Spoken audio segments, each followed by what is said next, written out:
con el título ¿Vivimos en los últimos tiempos? O podríamos también llamarle ¿acaso somos realmente la última generación?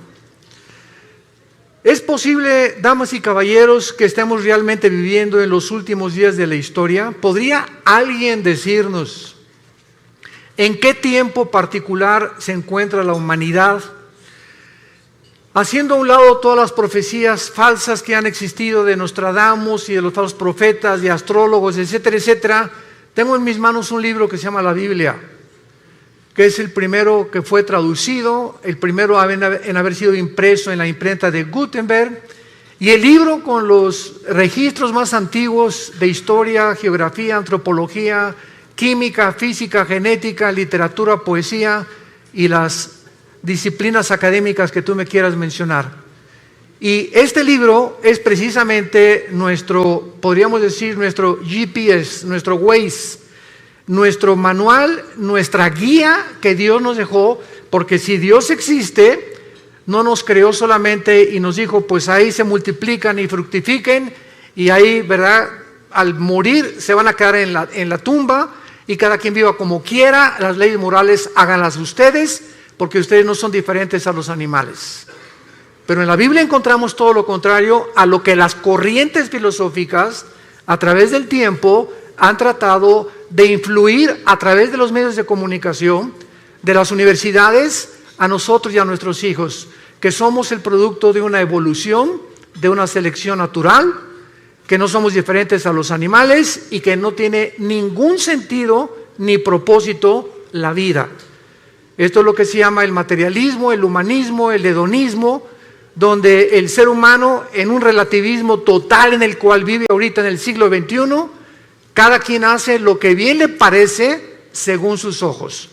Pero tenemos este libro maravilloso como el testimonio que Dios nos da para que nosotros podamos saber nuestro barco hacia dónde se está dirigiendo. Y al comprobar, como lo vamos a hacer esta mañana, que las profecías de los profetas hebreos de hace cientos y cientos de años anunciaron con muchísima anticipación antes de que llegáramos a la culminación del siglo XX y siglo XXI, que fue en el siglo XX donde entramos ya, como lo vamos a demostrar, a la última generación, demuestra que este libro es verdaderamente la palabra de Dios. Hace 2500 años hubo un profeta llamado Daniel, que cuando el rey Nabucodonosor, rey de Babilonia, que es actualmente la nación de Irak, hay las naciones que se encuentran actualmente en el mundo, en la Biblia aparecen con otros nombres que fueron cambiados a través del tiempo. Babilonia, ¿verdad?, es ahorita Irak, por eso el presidente de Irak hace algunos años, Saddam Hussein, quería reconstruir Babilonia como lo hizo Nabucodonosor. Irán, por ejemplo, la nación de Irán aparece en la Biblia con el nombre de Persia, porque en 1935 se le cambió el nombre de Persia a Irán, o a la República Islámica de Irán. Y así encontramos que geográficamente, históricamente, la Biblia es absolutamente cierta y sin ninguna duda de que haya algo en la Biblia arqueológico, histórico, genético, físico, que se pueda contradecir. Todo lo contrario. Cada vez que la ciencia avanza, siempre acaba diciendo, y la Biblia tenía la razón. En el libro de Daniel, capítulo 8, por ejemplo, comenzamos a encontrar varias profecías acerca que se le dieron a este muchacho que tenía 17, 18 años, cuando fue llevado exiliado a Babilonia o a Irak, hace 2600 años para ser precisos, y a este muchacho se enfrentó con entidades espirituales que la Biblia le llama ángeles. La Biblia nos revela que estamos rodeados de un mundo invisible, un mundo espiritual, donde entidades espirituales se hacen visibles y toman las formas de seres humanos. La Biblia nos muestra que el mismo Dios, Jehová, en Génesis 18, se hizo humano y se le apareció a Abraham como un ser humano. Y muchas personalidades en la Biblia hablaron y tuvimos enfrente a Dios. Pero como a Dios en su gloria no se le puede ver, Él tuvo que tomar una forma como nosotros para poder tener comunión, caminar con nosotros. Y esto es algo sorprendente en la Biblia, de que estos enviados de Dios hayan podido dar el testimonio de las cosas que nos rodean con cientos de siglos de anticipación. Por ejemplo, en Daniel 8, versículo 17, se le dijo a Daniel: la visión es para el tiempo del fin. O sea, las profecías que se le dieron claramente es para un tiempo del fin. Vayamos a ver más adelante cuál es este tiempo del fin. Versículo 19, y le dijo el ángel: yo te enseñaré lo que ha de venir al fin de la ira, porque esto es para el tiempo del fin. En otras palabras, el mundo va a llegar a un punto de degradación, de depravación moral tan grande que va a acarrear inmediatamente el juicio y la ira de Dios. Y lo que estamos viendo, como lo vamos a ver a continuación, insisto, no son más que síntomas de que estamos en un mundo a punto de naufragar. El planeta Tierra está enfermo con una enfermedad terminal de pulmonía. Todo está infectado, el planeta Tierra está tosiendo, ya tiene un cáncer el planeta Tierra en el agua, en el aire, en la comida, etcétera, etcétera, donde nosotros lo hemos hecho y donde la humanidad, desgraciadamente, muy tarde está tratando con el famoso, ¿verdad?, clima social y cambiar la forma de lo que existe, de la atmósfera, porque ya no es tiempo, el mundo se encuentra en un punto en el que ya no tiene regreso. En el capítulo 10 de Daniel, el ángel le vuelve a Daniel a decir en el versículo 14 estas palabras: he venido para hacerte saber lo que ha de venir a tu pueblo en los últimos días, porque la visión es para estos días.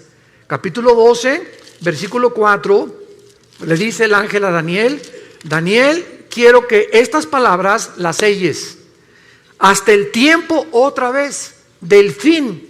Muchos correrán de aquí para allá y el conocimiento se aumentará. Y en el versículo 9, él respondió: anda, Daniel, porque estas palabras están cerradas y selladas hasta el tiempo del fin. Vamos a ver más tarde que esta profecía se cumplió en el siglo XX. Veamos ahora el testimonio de Jesucristo y los apóstoles. ¿Qué fue lo que Jesucristo, mientras estuvo aquí en la tierra hace 2000 años, aportó para poder nosotros tener el conocimiento de que Él quería que supiéramos en qué tiempo nos encontramos? Nadie sabe el día y la hora en el que Él va a regresar. Y cualquier profecía que vean ustedes en las redes sociales, que Jesús viene, o que va a haber un temblor dentro de 2 meses, o que va a pasar esto, son tonterías de personas que quieren atraer a las redes sociales seguidores para causar controversia y pueda despertar en ti la conciencia del interés. Aquí tenemos la Biblia. No tenemos que acudir a las redes sociales para saber qué es lo que está pasando en el mundo. Jesucristo, en el Monte de los Olivos, en el famoso Sermón del Monte, capítulo 24 de Mateo, dijo estas palabras cuando los discípulos le preguntaron, estando sentado en el Monte de los Olivos, diciéndonos: dinos cuándo serán estas cosas y qué señal habrá de tu venida y del fin del siglo.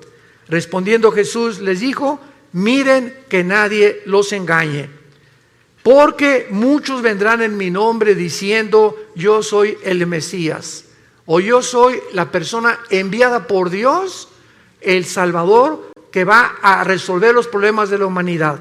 Y a muchos van a engañar. Oirán de guerras y rumores de guerras. Miren que no se turben, porque es necesario que todas estas cosas acontezcan, pero aún no es el fin. Se levantará nación contra nación, reino contra reino, y habrá pestes, hambres y terremotos en diferentes lugares, y todo esto será el principio de los dolores. Damas y caballeros, desde que Caín mató a Abel, hace aproximadamente 6000 años de historia, que es la que humanidad tiene, de acuerdo a la Biblia, nunca ha habido una época en la historia que no haya habido guerras. De acuerdo al Instituto para la Investigación de la Paz en Suecia y Estocolmo, de los aproximadamente 6000 años que tenemos de historia, solamente han habido 25 años de paz. En 6,000 años de historia del ser humano, solo hemos tenido 25 años de paz. O sea, la historia de nosotros es una historia de guerras. Continuamente, generación tras generación, revoluciones, golpes de estado, etcétera, etcétera. Pero el ser humano vive contra el ser humano. Somos autodestructivos. El sentimiento de la ambición de tener cada vez más poder, más prestigio, más dinero, lleva al ser humano a un punto donde él se eleva y al llegar allá a la punta del éxito, a la punta de la montaña, descubre que no es Dios. Y que alcanzaste el éxito, alcanzaste el dinero y comienza el ser humano a descomponerse con drogas, con mujeres, con su sexualidad. Comenzamos a perder completamente la brújula porque no fuimos creados para subir y tener éxito sin Dios. Dios es el único que merece toda la gloria y la adoración de nosotros. Y cuando el ser humano alcanza esta gloria y este éxito sin Dios, el ser humano se descompone. Entonces, siempre ha habido guerras. Sin embargo, hasta 1914 tuvo el ser humano el testimonio de entrar a un conflicto internacional de nación contra nación. Fue hasta el siglo XX cuando tuvimos la primera guerra mundial de la humanidad. Pasaron algunos años y en 1939 a 1945, durante 6 años, el mundo se vio confrontado. Inglaterra, Rusia y Estados Unidos en contra de Japón, Italia y Alemania en la guerra contra los nazis. La Segunda Guerra Mundial. Y después de la Segunda Guerra Mundial tenemos más de 150 millones de seres humanos que han muerto. Y Jesús dijo que en los últimos tiempos se levantaría nación contra nación. Vemos pues de qué manera Jesucristo profetizó que íbamos a entrar a donde el mundo entró en el siglo XX. Pero veamos también el testimonio de los apóstoles de Jesucristo. Por ejemplo, el apóstol Pablo. En su primera carta a Timoteo, capítulo 4, versículo 1, Pablo escribió hace 2000 años. El Espíritu dice claramente que en los últimos tiempos algunos apostatarán de la fe, escuchando a espíritus engañadores y a doctrinas de demonios. En otras palabras, antes de que venga Cristo, la Biblia se va a pervertir y habrá muchas personas que van a comenzar a hablar disparates, barbaridades, que van a acarrear el odio precisamente, o van a criticar la Biblia por la causa de 10, 15 o 20 personas que han dado un mal testimonio a través de sus vidas y a través de una teología completamente distorsionada. La Biblia le llama doctrinas de demonios. Siempre ha habido falsos profetas, siempre ha habido falsos apóstoles, siempre ha habido falsos maestros, pero Jesús dijo, y los apóstoles, que antes de que Cristo regresara, esto iba a multiplicarse como jamás en la historia lo habíamos visto. Vemos en su segunda carta a Timoteo, el capítulo 3, que Pablo le vuelve a decir estas palabras. Debes saber esto, Timoteo, en los últimos tiempos vendrán tiempos peligrosos. Y esta palabra chalepos en el griego significa feroces. Y solamente 2 veces en la etimología de las raíces griegas se usa la palabra chalepos, con el endemoniado gadareno y aquí para traducirlo como peligrosos.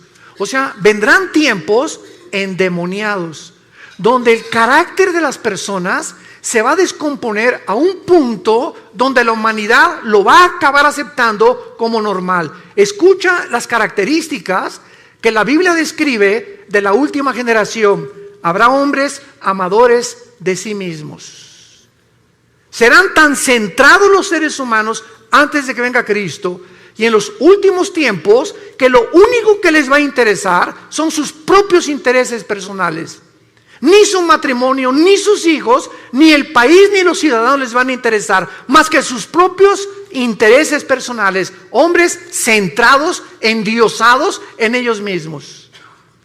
Y no solamente en la política, en los deportes, también en la religión, también en todas las demás áreas de las disciplinas académicas que puedan existir. hombres que van a creerse dioses y que se van a centrar completamente en sus vidas y se van a centrar en ellos mismos para poder obtener de los demás y usarlos como un objeto para sus vidas. Avaros, vanagloriosos, soberbios, blasfemos, desobedientes a los padres, ingratos, impíos. Es increíble la pérdida del afecto natural. No fue, damas y caballeros, hasta la década de los 80s, en el siglo XX, cuando comenzaron a surgir niños asesinos. Niños matándose entre ellos, niños delincuentes. Siempre ha habido robos, pero no asesinos. Que llegaran con una pistola, con una arma, un R-15, una ametralladora, y de 16 años o 15 años mataran a 20 o 30 de sus compañeros de escuela. ¿Qué está pasando actualmente en el mundo? Se está descomponiendo todo. Hombres completamente centrados, avaros, queriendo nada más hacer dinero, ya tienen millones y quieren más y quieren más y quieren competir contra el otro que le está ganando, o tiene otra casa mejor que ellos, o tiene mejor carros que ellos. Y hemos perdido la brújula completamente, porque esto no es vivir. Esto no es el propósito por el cual tú naciste. Tú y yo nacimos para conocer a Dios, para entender que de tal manera te ama Dios, que nos dio a su Hijo Jesucristo, para que pudiéramos creer en Él y no perdernos, mas tener la vida eterna. El apóstol Pedro también menciona acerca de los últimos tiempos, y el apóstol Pedro dice lo siguiente: sabiendo primero esto, segunda de Pedro capítulo 3, que en los últimos tiempos vendrán burladores, andando en sus propias pasiones desordenadas, y diciendo y criticando a los demás, ¿dónde está la promesa que Jesucristo iba a regresar? Porque desde el día que los padres durmieron, todas las cosas permanecen como desde el principio de la creación. Pedro dice, antes de Cristo se multiplicarán los que van a perseguir al cristianismo, a la Biblia y a Dios. Y nunca como en nuestra época ha habido tantos burladores, y lo más coincidencial es, como les he platicado yo, cuando tenemos conferencias con los alumnos de universidad, ¿por qué creen ustedes que la Biblia y Jesucristo es el objeto de la persecución? Vean ustedes las películas de Hollywood, y cuando algo pasa dicen Jesus. ¿Por qué es el nombre de Jesús el que expresan cuando se encuentran en dificultad o cuando mataran a alguien? O Jesus Christ, o Jesucristo. ¿Por qué Marilyn Manson, el cantante del heavy metal o del rock pesado, cuando predica acerca de sus mensajes, agarra un pollo y le arranca las plumas y agarra sangre y le escupe sobre la Biblia? ¿Por qué Madonna en sus conciertos se revuelca y dice que es sobre la sangre de Cristo? ¿Por qué no sobre Mahoma? ¿Por qué no es el libro del Corán el objeto del odio del mundo? ¿Por qué tiene que ser Cristo, el cristianismo y la Biblia? ¿Por qué? Porque es el único libro de los billones que existen en las librerías que contiene verdades absolutas. Es el libro que contiene verdades absolutas. Vivimos un relativismo espantoso donde la gente ya no sabe qué es verdad y qué no es verdad. Y el apóstol Juan finalmente habla también acerca del último tiempo en su primera carta, capítulo 2, mencionando que el último tiempo aún no llegaba, pero que ya era el último tiempo y que el anticristo no tarda en surgir en el mundo. Por eso conocemos que es el último tiempo. Damas y caballeros, nunca en la historia el mundo se había encontrado tan cerca para ser gobernado por un solo hombre. La tecnología que explotó y el conocimiento que explotó en el siglo XX, como lo vamos a ver, es impresionante, donde hemos llegado a una generación donde es posible el famoso globalismo o un solo gobierno mundial, que es el anhelo desde que el presidente Bush, el Papa Juan Pablo II comenzaron a promoverlo, que el mundo necesita un globalismo, necesitamos un gobierno mundial, una administración total por las naciones de Europa, necesitamos alguien que traiga paz y orden en el mundo, para que ya no esa lucha ahorita, Rusia, Siria, Irán y Turquía en contra del occidente, en contra de la OTAN, en contra de Europa, y el petróleo usarse como chantaje para poder de rodillas a Europa, etcétera, etcétera. El presidente Trump era aislando completamente a Estados Unidos de todos los demás en un proteccionismo que es la nueva política actual en el mundo, y vemos así los gobernantes en el mundo buscando cada quien sus propios intereses personales, sin darse cuenta que vivimos en un mundo tan interconectado que ya no podemos ninguno de nosotros separarnos los unos de los otros. Veamos nosotros a continuación una de las verdades más grandes que encontramos en la Biblia acerca de lo que estamos hablando. ¿Cómo podemos estar seguros entonces de que nuestra generación, la que tú y yo estamos viviendo, es la última? Lo podemos saber porque la mayor parte de las profecías de la Biblia nos revela, que nos advierten que la segunda venida de Cristo no podía ser aplicada en las pasadas generaciones, sino específicamente en la nuestra. Por primera vez en la historia, las características geopolíticas de la Biblia profetizó sucederían en estos tiempos y se encuentran a nuestro alrededor. ¿Y cuáles son estas señales que son visibles por primera vez en la historia? Número uno, el aumento del conocimiento que el profeta Daniel anunció hace 2600 años. Daniel capítulo 12, versículo 4.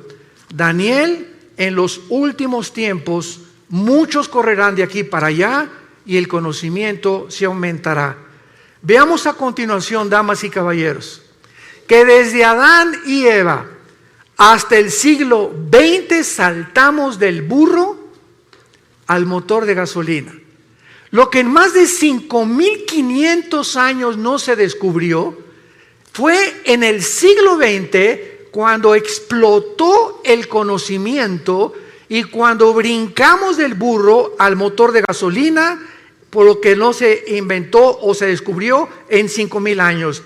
1903, los hermanos Wilbur Wright, norteamericanos, realizan la primera tentativa de volar. 1929, Alejandro Fleming, médico, descubre la penicilina. 1945, el doctor Enrico Fermi y el doctor Oppenheimer, italiano e alemán respectivamente, bombardean el uranio 235, produciendo por primera vez lo que se conoce como la fisión nuclear, que dio como consecuencia la construcción de la primera bomba atómica, soltada en el puerto de Hiroshima y Nagasaki, en Japón, en 1945. 1954 es botado el primer submarino nuclear de Estados Unidos. 1957 es lanzado por Rusia el primer satélite al espacio.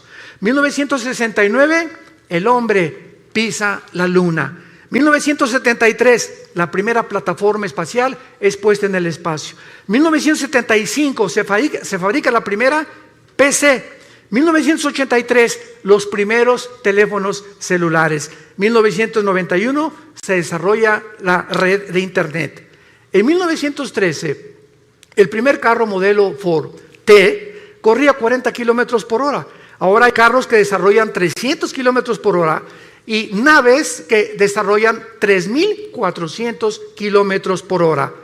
Fue en el siglo XX que se inventaron los focos, la aspirina, los plásticos, la insulina, la televisión, el radio, los trasplantes, el chip de silicio, el rayo láser, el refrigerador, el cine, la píldora anticonceptiva, la lavadora, los teléfonos celulares, el iPhone, el iPad, y ahorita ya está el GX o triple X, no sé qué, el nuevo iPhone, y cada año, cada 2 años, ya la tecnología cibernética y de Internet está obsoleta con la velocidad que el mundo está llegando en el conocimiento. Daniel, en los últimos días y en los últimos tiempos de la humanidad, el conocimiento aumentará.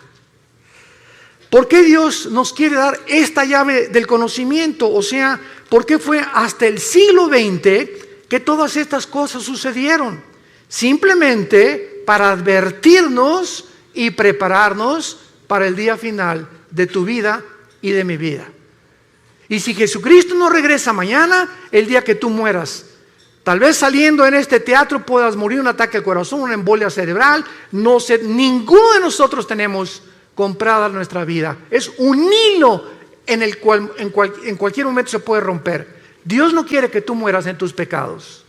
Dios no quiere que pases la eternidad en un lugar que Jesucristo llamó el infierno. Y te puedes burlar todo lo que quieras, pero estas palabras son fieles y verdaderas. Dios quiere que sepamos en qué tiempo nos encontramos para que preparemos a nuestros hijos, para que preparemos nuestro matrimonio, para que tomemos a Dios en serio. La vida no solamente es hacer dinero y triunfar en los negocios, en el canto, en la belleza, en el deporte, en la publicidad. La vida es alrededor de un hombre llamado Jesucristo. Y si no es el eje de tu vida Jesucristo, vives una vida exactamente igual a la de los animales. Las vacas se levantan en la mañana y duermen, pastan todo el día, comen y cenan y vuelven a dormir. ¿Así es tu vida también? ¿Tienes años haciendo lo mismo? Tus pensamientos simplemente son negocios, dinero, cómo aumentar, y vas a llegar a los 50, a los 60 años de edad y olvidaste tu salud, olvidaste tu alimentación y el dinero que ganaste. Vas a llegar con 5 o 6 enfermedades que no vas a poder disfrutar ni a tus hijos ni a tus nietos, porque no supiste realmente que vivir es un arte, como decían los chinos. Si no aprendes el arte de vivir, has vivido igualito que un animal. ¿Por qué nos abrió Dios el conocimiento a estos tiempos? Porque dice Lucas capítulo 21, versículo 34, Jesús dijo: miren ustedes que vuestros corazones no se carguen de glotonería y embriaguez y de los afanes de esta vida, y venga de repente sobre ustedes ese día. ¿Cuál es ese día? Los tiempos que estamos viviendo. Porque como un lazo vendrá sobre los que habitan la tierra. Velen pues en todo tiempo para que sean tenidos por dignos de escapar de todas estas cosas que vendrán y estar en pie delante del Hijo del Hombre. Damas y caballeros, solamente para poder confirmar y ponerle el sello a este conocimiento, miren lo que ha pasado ya no en el siglo XX, en los últimos 10 años. Escucha esto: Netflix hizo que ya casi no queden videoclubs y que vayan mucha gente menos al cine. Booking tiene en jaque a las agencias de turismo. Google inutilizó las páginas amarillas.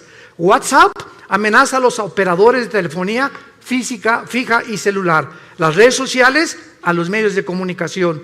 Uber a los taxistas. Los smartphones condenaron a las casas de fotografía.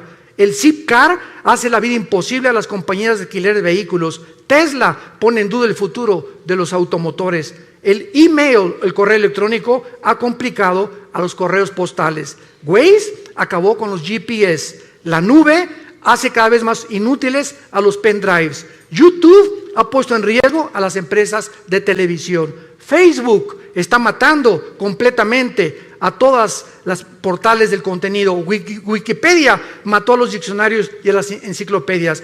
¿Cuánto tiempo piensas que va a durar el empleo o la robotización a la que el mundo ha entrado actualmente en los últimos 10 años? En Estados Unidos, ya en cualquier autopista que vas, ya no hay nadie que te cobre la cuota por la autopista, son robots. Son cámaras de televisión y te llega el recibo a tu casa por correo. En la mayor parte de las compañías están eliminando a los empleados para poder usar robots y poder tener más medios las compañías de enriquecimiento, desplazando a los empleados, a los seres humanos.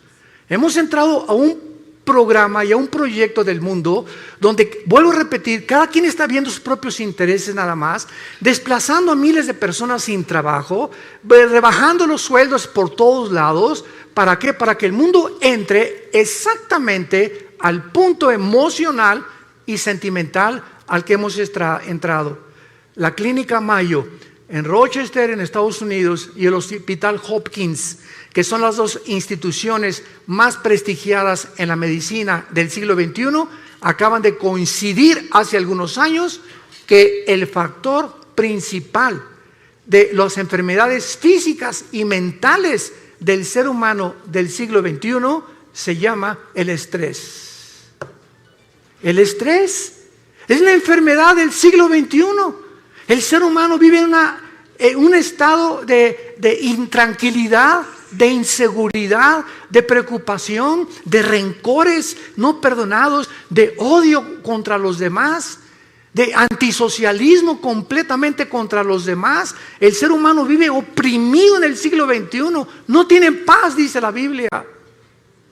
Y hace 2000 años Jesús, previendo que el ser humano llegaría al punto del estrés, donde se han recetado más de 650 billones de pastillas Valium, Prozac, todas las tranquilizantes en los últimos 2 años, es porque el mundo no tiene paz. Y hace 2000 años Jesús nos dio la medicina para el mundo que vivimos actualmente, que no son las pastillas tranquilizantes. Jesús dijo: mi paz les dejo, mi paz les doy. No como el mundo la da. En el mundo no vas a encontrar en paz. En el mundo vas a encontrar desilusiones, persecución, críticas, calumnias, etcétera, etcétera, odio, envidias de la gente. ¿Por qué? Porque el corazón del hombre está en guerra contra Dios. Hasta que no hagamos la paz con Dios por medio de la cruz, en la que Jesús abrió sus manos hace 2000 años, tu vida no va a tener paz, ni la mía tampoco, porque Jesús hizo la paz entre Dios y nosotros por medio de su sangre en esa cruz. Veamos nosotros, en segundo lugar, otra razón por la cual nos encontramos en la última generación. Hace 2500 años, un profeta llamado Zacarías en la Biblia escribió estas palabras anunciándonos lo que sucedió en 1945, y dice así: Zacarías 14, versículo 12: esta será la plaga con que herirá Jehová a todos los pueblos que pelearon contra Jerusalén. La carne de ellos se corromperá estando sobre sus pies, se consumirán en la cuenca sus ojos, la lengua se les deshará en su boca.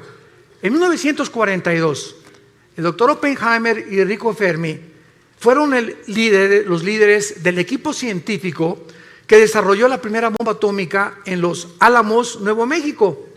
Los Estados Unidos, Canadá y la Gran Bretaña se unieron a un plan ultra secreto que se llamó el Proyecto Manhattan, con el propósito de desarrollar armas atómicas.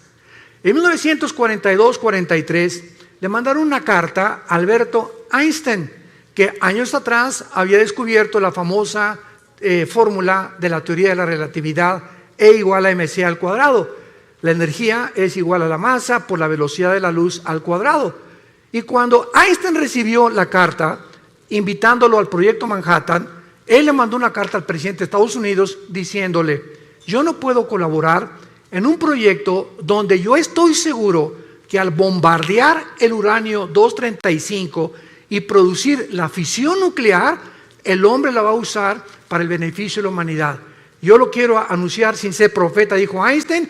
Esta fisión nuclear se usará para destruirnos y vamos a acabar otra vez como comenzó el mundo, con palos y con piedras, porque estamos a punto de destruirnos. Bueno, el 6 de agosto de 1945, a las 8:15 de la mañana, Estados Unidos lanza a una altura de 500 metros, porque la bomba atómica no cae en tierra y explota a 500 metros de altura, sobre el avión Enola Gay, un bombardero B-52, y pasó Estados Unidos sobre este puerto, sobre Hiroshima, y explotaron la bomba atómica, que medía aproximadamente 3 metros, pesaba 4 toneladas, portaba uranio 235, y la bomba atómica tenía la capacidad nuclear de 20 kilotones.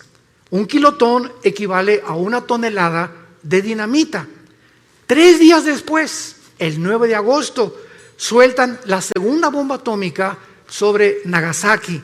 El avión B-29 Enola Gay explota y destruye a un radio aproximadamente 25 kilómetros y mueren más de 150,000 japoneses. Y lo que profetizó Zacarías, que vendría el tiempo cuando habría una explosión donde las cuencas de los ojos se les iban a deshacer y la lengua se les desharía en su boca, cuando ni siquiera la pólvora estaba siendo usada hace 2500 años, sucedió en agosto de 1945. Él estaba anunciando las consecuencias de las radiaciones porque cada partícula de la bomba atómica tiene 200 sustancias radioactivas. Un minúsculo granito de la bomba atómica que llegue a tus ojos o que se le metiera a sus oídos o que entra por las narices o por la boca es suficiente para producirte cáncer y una muerte en menos de 6 meses. Si estas bombas tenían 20 kilotones o 20 toneladas de dinamita, quiero decirles a ustedes que actualmente la bomba de hidrógeno que se fabricó en 1952 tiene el potencial de 500 millones de kilotones.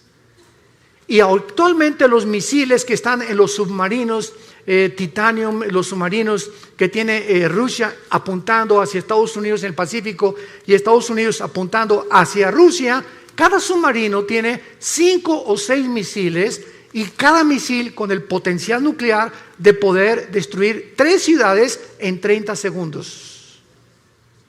Damas y caballeros, nunca en la historia ha habido una generación como la que estamos viviendo, en la que podemos ya destruirnos y cualquier loco es suficiente para que apriete un botón y vuele el mundo entero. Somos la primera generación que ha alcanzado este potencial para destruirnos con la era nuclear en la que estamos viviendo. Amenazas como la de Norcorea, amenazas como la de Rusia, amenazas como la de Irán, amenazas como la de todos los países que tienen ahorita como la India, Gran Bretaña, Francia, Estados Unidos, poder nuclear. En cualquier momento, cualquier loco vuela el mundo. O entramos en conflicto, si bombardean Estados Unidos, tiene que entrar México. Si Estados Unidos bombardea Europa o bombardea Corea del Norte, se hace un conflicto que la Biblia profetizó que en la primera próxima guerra van a morir la 1/4 parte de la humanidad. 4º sello del Apocalipsis capítulo 6. Somos ahorita aproximadamente 8,000 millones de seres humanos, de acuerdo al último almanaque mundial. 8,000 millones de seres humanos. Una 1/4 parte, estamos hablando que morirían 2,000 millones de personas. Si tú cuentas ahorita cuántas gentes hay de Alaska hasta la Patagonia en Argentina, en Sudamérica, alcanzamos aproximadamente a ser los 1,100, 1,150 millones de personas. En otras palabras, en la próxima guerra desaparecería todo el continente americano, incluyendo la Ciudad de México y satélite. Y esto puede suceder, tú te puedes levantar en la mañana. Yo me acuerdo en el 2001, el 11 de septiembre, me levanté en la mañana, alguien agarró el teléfono, prende la televisión. Eran las 9:15 de la mañana, 9:10 más o menos. ¿Qué está pasando? Fíjate que un avión se estrelló contra una de las Torres Gemelas en Nueva York. Me quedé impactado, ¿verdad? Qué tremendo se ve cómo entra el avión. Y pasaron 18 minutos aproximadamente cuando el segundo avión se estrella. Cuando yo vi que el segundo avión se estrellaba, lo pude intuir inmediatamente. Esto no es un accidente, esto es un ataque terrorista. Miles de personas se levantaron el 11 de septiembre del año 2001, se pusieron la corbata. Mi amor, darles un beso a los niños, me voy a trabajar. Se fueron a trabajar, a la 1 recojo a los niños en la escuela, nos vemos en la tarde, mi amor. Más de 3,000 personas que murieron en las Torres Gemelas nunca supieron que ese día no iban jamás a volver a ver a sus hijos, a su esposo ni a su esposa. ¿Quién se iba a imaginar que en una torre un avión se iba a estrellar contra ellos? Damas y caballeros, así es la vida. Estamos en un hilo colgando todos nosotros. Es impredecible lo que pueda suceder en cualquier momento. Por eso la Biblia dice, prepárate para encontrarte con tu Dios. La vida es más que hacer dinero, más que el éxito, más que lo que estás haciendo. Entiende, necesitamos regresar a la cruz, hacer a Dios nuestro Salvador, vivir para Él, darles un legado a nuestros hijos de honestidad e integridad para que puedan ellos comprender que la vida es mucho más que lo que les hemos enseñado equivocadamente durante tanto tiempo. Y vemos nosotros la tercera señal que yo considero la más grande de todas, de que nos encontramos en la última generación, en el libro de Amós, capítulo 9, en el Antiguo Testamento, versículos 14 y 15. Esto fue escrito hace 2570 años, el libro de Amós, y dice así: traeré del cautiverio a mi pueblo Israel, Y edificarán las ciudades asoladas, las habitarán, plantarán viñas, beberán el vino de ellas, y harán huertos y comerán el fruto de ellos, pues los plantaré sobre su tierra y nunca más serán arrancados de su tierra, nunca más serán arrancados de su tierra, que yo les di, ha dicho Jehová, Dios tuyo. Cuando el último de los zares, antes de que entrara el comunismo en Rusia, por Lenin, Nicolás II, le preguntó a un misionero cristiano, dame una prueba de que Dios existe. Este misionero le contestó y le dijo al zar Nicolás II una sola palabra. Te voy a dar una sola palabra para demostrar que Dios existe. Y entonces el misionero le dijo la palabra Yisrael, Israel. Y el zar se quedó estupefacto con muchos de ustedes. ¿Qué tiene que ver Israel con la existencia de Dios?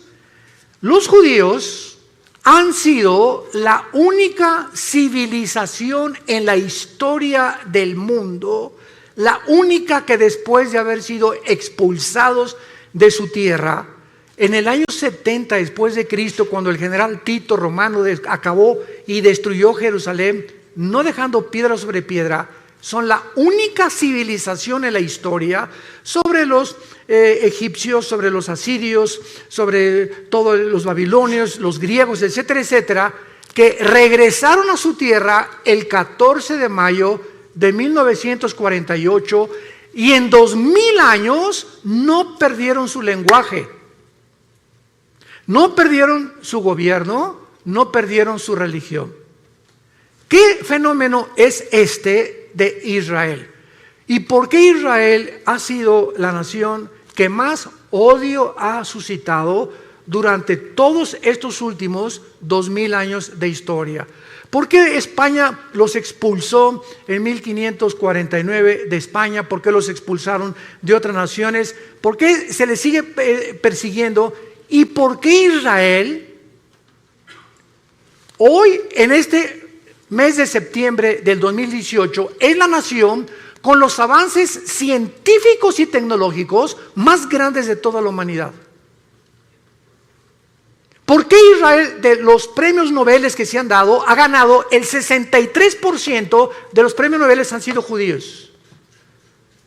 ¿Por qué Israel tiene actualmente, siendo un minúsculo del país geográficamente del tamaño de Nueva Jersey, comparado con más de 22 millones de naciones árabes que lo rodean, por qué tiene el mejor ejército del mundo y los mejores pilotos del mundo actualmente, mejores que los MiG rusos, mejores que los F-21 de Estados Unidos, mejores que los ingleses? No se compara con nadie en el mundo los pilotos y la aviación y la fuerza aérea y la defensa que tiene Israel en tecnología, en avances científicos y en la tecnología que tiene a través de la ciencia. ¿Qué es lo que ha hecho que este pueblo haya podido resurgir de las cenizas? ¿Y cuál es el mensaje que tenemos que entender? Es muy simple para comprender y se los voy a compartir. Cuando Dios creó el mundo, en el libro del Génesis, Dios escogió un punto geográfico en el mundo, un área geográfica, para que en esa área geográfica, a través de los 6,000 años de historia que el mundo ha desarrollado, se pudiera concentrar precisamente en ese punto insignificante que es Israel. Entonces Dios llama a un hombre, no de Israel, lo llamó de Irak, que se llamaba Abraham. Y entonces a Abraham, Dios le escoge un hombre para que forme una familia, para que a través de él nazcan 12 hijos y para que a través de los 12 hijos se forme lo que se conoció como las 12 tribus de Israel.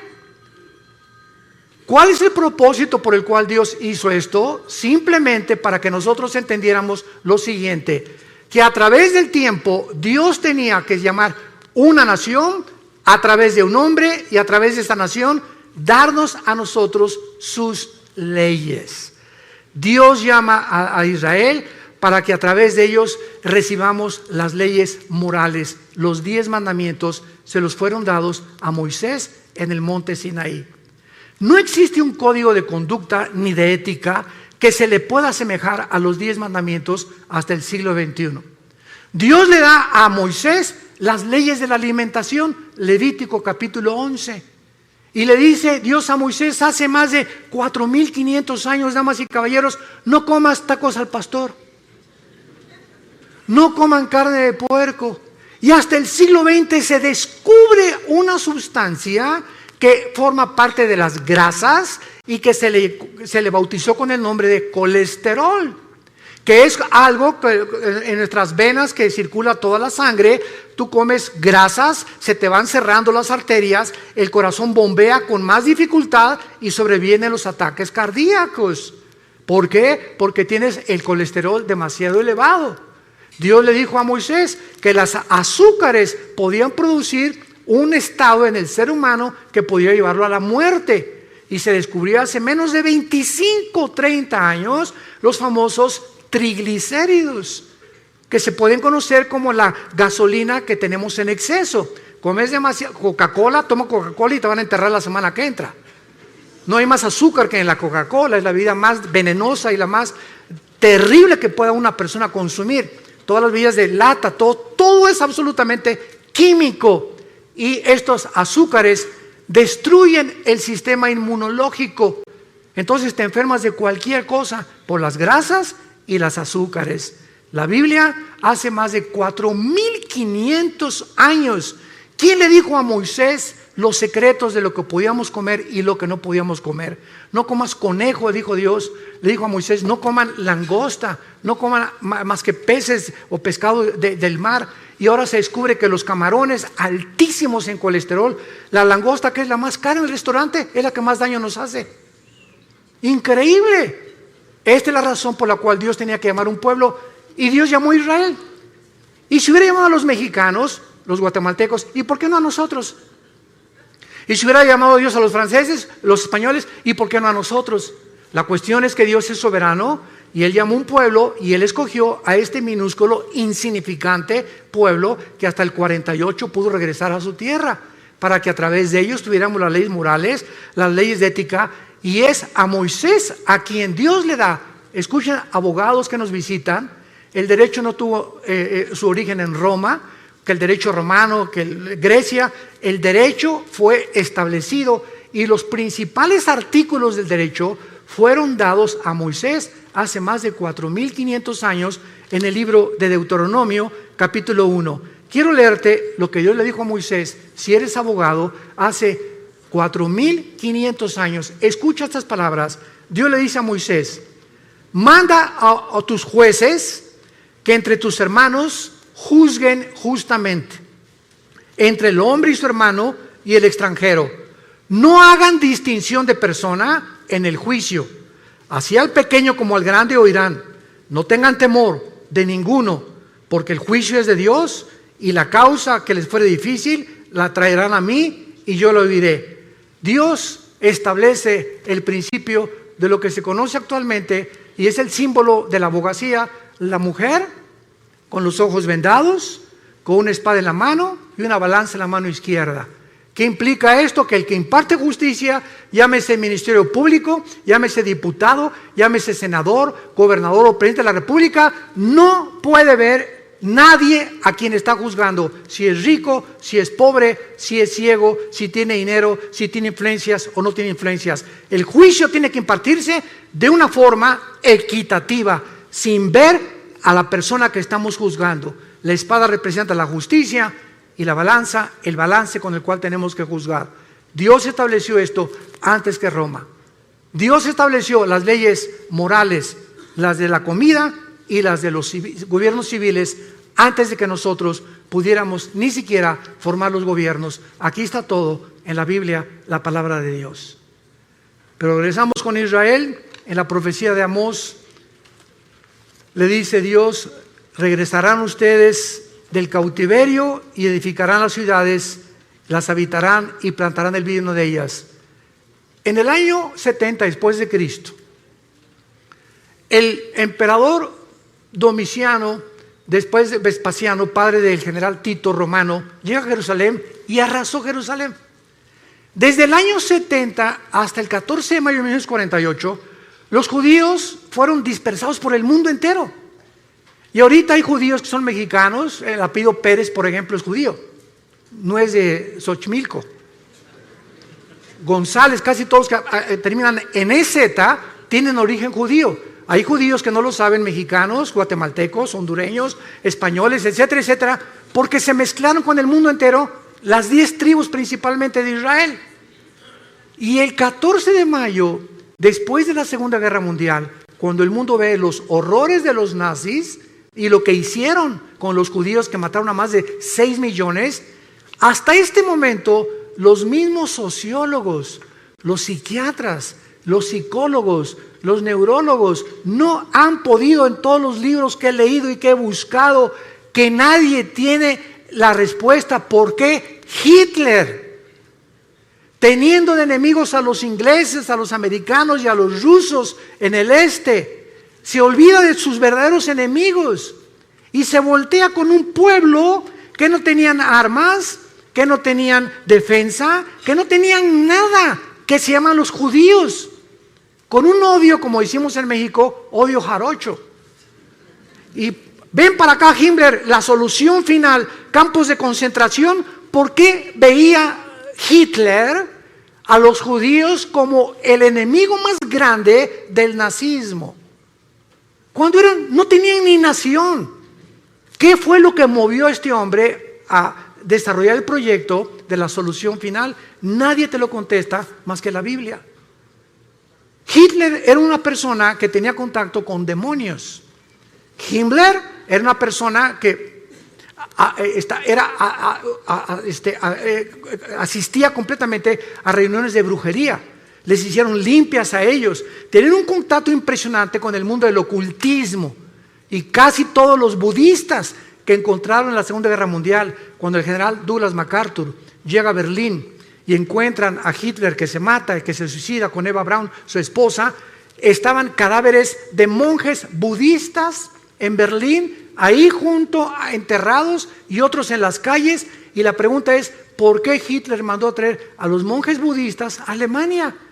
Porque le dijeron a Hitler que en la sociedad del Thule, que se encontraba en los montes Himalayas, ahí los ángeles habían bajado y le habían dado al hombre el conocimiento de que la raza aria, que es la que soñó Hitler, la raza blanca, los güeros, tenía que dominar el mundo y los demás tenían que morir. Vean ustedes los demonios que tenía este hombre, Adolfo Hitler.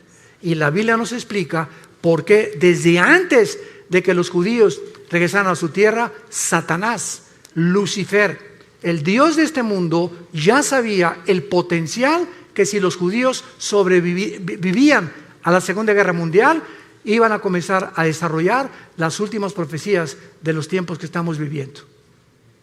Y en 1945, la Liga de las Naciones, que antes era la ONU, declaran casi 20 votos contra 12 que los judíos regresen a su tierra. El 14 de mayo de 1945, a las 5:30 de la mañana, David Ben Gurión, el primer ministro de Israel, declara ante los medios de comunicación: somos un Estado libre e independiente después de casi 2000 años. 20 minutos después que Ben Gurión acaba su discurso, los atacan por primera vez los árabes.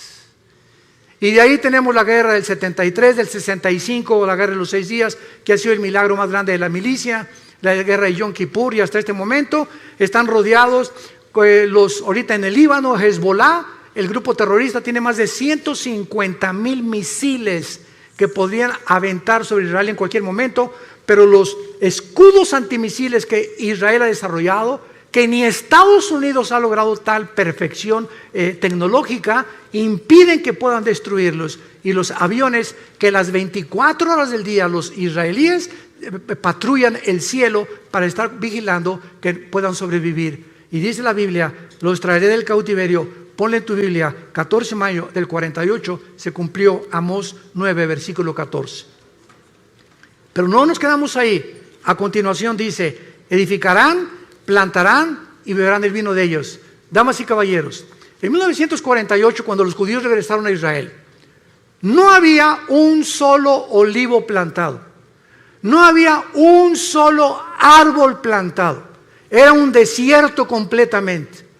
En menos de 4 años, en 1952, los judíos desarrollan la obra de la ingeniería hidráulica más portentosa, comparado solamente a los jardines colgantes del rey Nabucodonosor de Babilonia, que nadie sabe hasta ahorita cuál fue el secreto de Nabucodonosor para los jardines que fueran la séptima maravilla del mundo.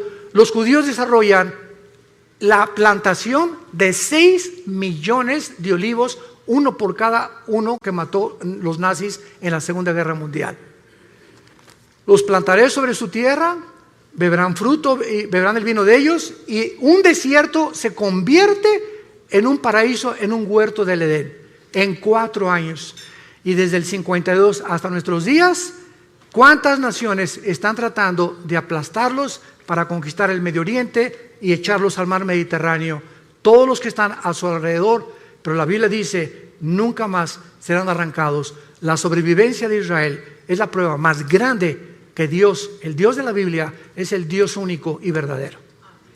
Es el Dios y Padre de Jesucristo, el Dios y Padre de Abraham, de Isaac y de Jacob. Y esta es la razón de la envidia del mundo entero, porque el ser humano envidia a los que prosperan. En Latinoamérica vino la corriente famosa del imperialismo. No es que los pobres en Latinoamérica comenzaron a desarrollar el socialismo, el comunismo, porque son los ricos. Derrotamos a los imperialistas. Ellos son los culpables de nuestra pobreza. Damas y caballeros, el comunismo fue un fracaso. ¿Qué pasó en el 60? ¿Qué fue lo que hizo Castro con Cuba? Derroquemos a Batista, el comunismo, y a los 2 años salieron peor todavía. No hay un sistema de gobierno. Es una mentira la famosa teoría del proletariado y la burguesía de Carlos Marx. No ha funcionado. Estamos buscando como locos, como niños, cuál funciona, qué es lo que realmente, cuál gobierno, el comunismo, democracia, monarquías, etcétera, etcétera. Y vamos a seguir ahora así, como dijo en México, como Don Teofilito, dando palos de ciego, porque solamente Dios nos puede decir cómo podemos gobernarnos. El hombre no tiene la capacidad de resolver problemas que van más allá de la capacidad que tenemos para resolverlos. No somos dioses, damas y caballeros, y Dios te invita en esta mañana a que vengas a la cruz, a que te des cuenta que nuestros días están contados. Se viene sobre el mundo una nube como no nos imaginamos. Vienen catástrofes, explosiones, erupciones, tsunamis, tornados, huracanes, terremotos como nunca los habíamos presenciado antes. Síntomas que los caballos del Apocalipsis ya se encuentran en el cielo. Ya están los cascos del Apocalipsis listos a entrar en un terror, en una ola de terror como el mundo jamás la ha visto. Y la Biblia dice que tú no tienes por qué estar aquí cuando estas cosas sucedan. He venido, dijo el Señor Jesucristo, para que tengan vida y para que la tengan en abundancia y sean tenidos por dignos de escapar las cosas que vendrán sobre este mundo. Dios te ha hablado en esta mañana. Dios te pide que vengas a la cruz, que veas a su Hijo con los brazos abiertos, diciéndote que te ama. Dios te ama. Dios te ama. Y dio su vida por ti en la cruz. Y Él quiere que nosotros nos volvamos a Él. No somos dioses, hemos hecho el ridículo como administradores de este mundo y tenemos que entender que solo en Él está la respuesta de por qué nosotros vivimos, existimos y por qué vamos a morir. Les pido por unos instantes que inclinen su cabeza ahí desde tu lugar, y a los que ustedes bien les parezca, a los que sientan en su corazón, en su conciencia que estas palabras son fieles y verdaderas, dile tal vez por primera vez en tu vida esto a Dios. Ahí desde tu lugar, dile estas palabras: Señor mío y Dios mío, yo te pido perdón por mi vida. Sé que jamás podría pagar por mis pecados, pero creo que en esa cruz, ahora en la Biblia he descubierto que tú mandaste a tu Hijo Jesucristo a pagar por mí la cuenta pendiente que tenía yo de pecado. Contigo Él la pagó con su sangre preciosa. Él dio su vida por mí, el santo por el pecador, el justo por el injusto. Oh Dios, ahora entiendo que esto se llama gracia, que sin merecerlo me aceptas tal como soy de pecador. Señor Jesús, creo que en esa cruz abriste tus brazos por mí y que a través de tu muerte me aceptas aunque yo no lo merezca. Te pido que entres a mi corazón, porque creo que a los 3 días te levantaste de la muerte, venciste la tumba para darme la esperanza en este instante que si tú volviste a vivir y tú eres la resurrección y la vida, yo también al morir no cesará mi existencia, continuaré viviendo junto contigo por toda la eternidad. Gracias por esta esperanza. Gracias, Señor, por tan grande perdón. Y entra a mi corazón como mi Señor